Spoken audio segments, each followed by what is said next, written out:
జమిలీ ఎన్నికలు వస్తున్నాయి సార్, మరి అంటున్నారు మరి కేంద్ర ప్రభుత్వం ఆ దిశగా నిర్ణయం తీసుకోబోతుంది, శీతాకాల సమావేశాల్లో పార్లమెంట్ సమావేశాలు ఈ బిల్లును పాస్ చేయబోతాం అంటున్నారు. మరి జమిలీ ఎన్నికలకి ఖర్గే గారు ఎందుకో వ్యతిరేకంగా, మీ పార్టీ మొత్తం కూడా వ్యతిరేకంగా ఉంది, ఎందుకు, ఏంటి మీకు వచ్చిన అభ్యంతరం ఏంటి అసలు? ఇక్కడ వ్యతిరేకం అనే సమస్య కాదు, మోదీ గ్రాఫ్ ఈ దేశంలో పడిపోయింది. పడిపోయిందని మీరు అనుకుంటున్నారా నిజంగానే?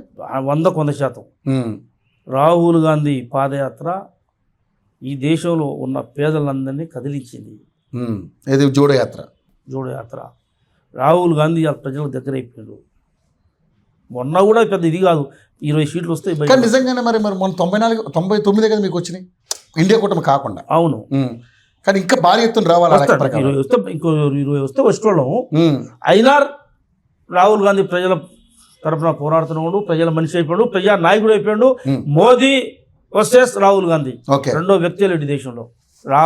రెండు పార్టీల మధ్య ఈ 2 పార్టీలే ఉంటాయి, అంతే. ఈ 2 ఉంటాయి. ప్రాంతీయ పార్టీలు ఉన్నా దాంట్లో దీంట్లో ఉంటాయి, ఈ 2 ఉంటాయి. రాహుల్ గాంధీ ప్రధానమంత్రి రేపు రాబో ఎన్నికల్లో ప్రధానమంత్రి ఖచ్చితంగా అవుతాడు.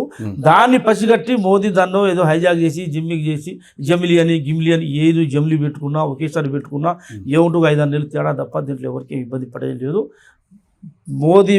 మోదీకి పూర్తి వాతావరణం యాంటీ ఉన్నది.